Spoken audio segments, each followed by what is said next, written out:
All right, I'm going to talk today about the crushing of democracy that was Reconstruction. But first, before we get into Reconstruction, we need to talk about the democratic nature of secession. After Abraham Lincoln was elected in November 1860, the people of Virginia voted in January 1861 to have a convention to discuss whether Virginia should remain in the Union. After a series of debates, um, the secessionists in the convention put the question of whether Virginia should leave or not. The results are depicted on the map. A dark blue is a county. Some counties had more than one delegate representing them because of population.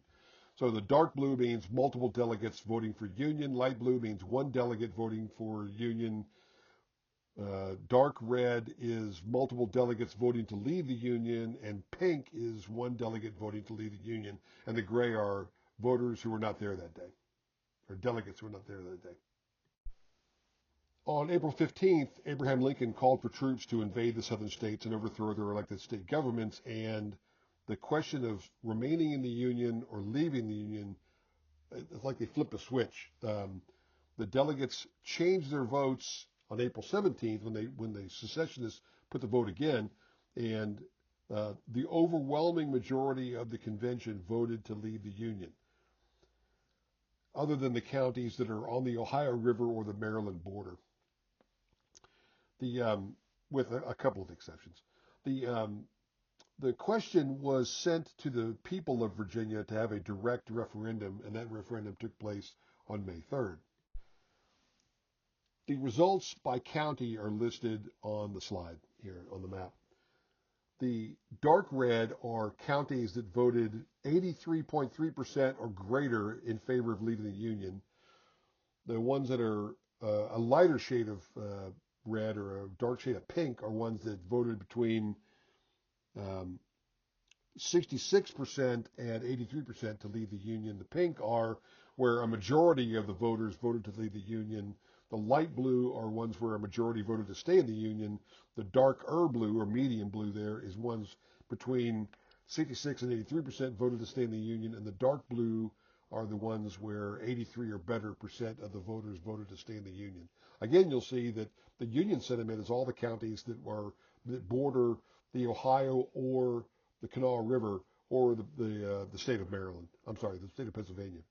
Overall, the vote, and the official tally of the vote was 126,000 to 21,000 in favor of leaving the Union. Or the Library of Virginia has since filled in some of the gaps because some counties weren't reported. And they assert that the vote was 129,000 to 32,000. Still, an overwhelming majority of Virginians no longer wanted to stay in the Union. So secession was an overwhelmingly Democratic policy.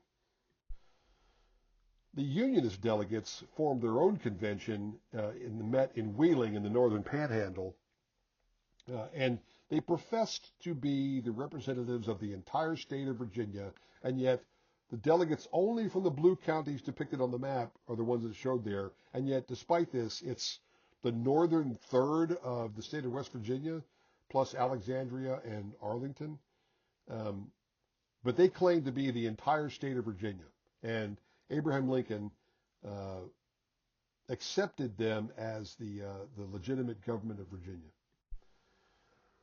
Well, that legitimate or the loyal government of Virginia voted to carve the western counties off of the state of Virginia, and what was left was the boundaries, basically the boundaries that we know now.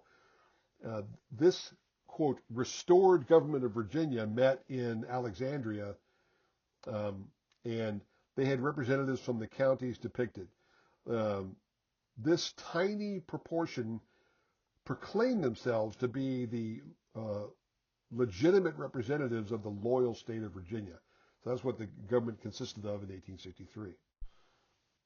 The loyal government elected Francis Pierpont as the governor, and they undertook a number of things, including accepting the secession of West Virginia from the Commonwealth, even though they were nowhere near representative of the state of Virginia.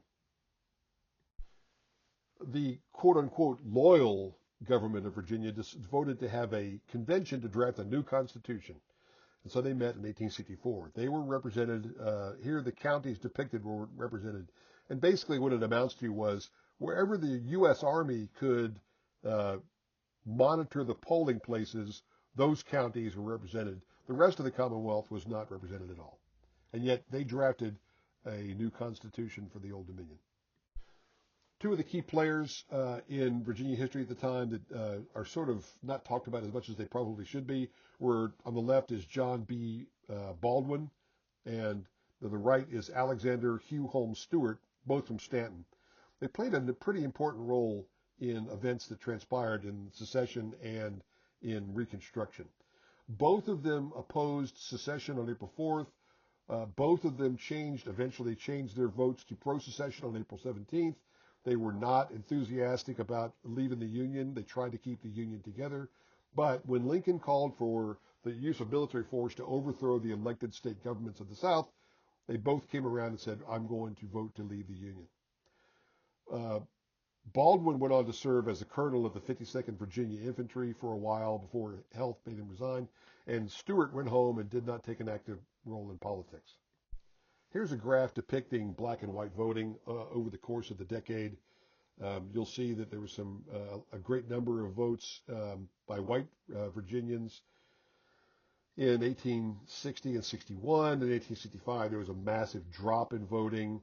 And then in 1867, when the Republicans discovered that they needed black voters, the black voting jumped from 0 in 1865 up to 90,000 in 1867.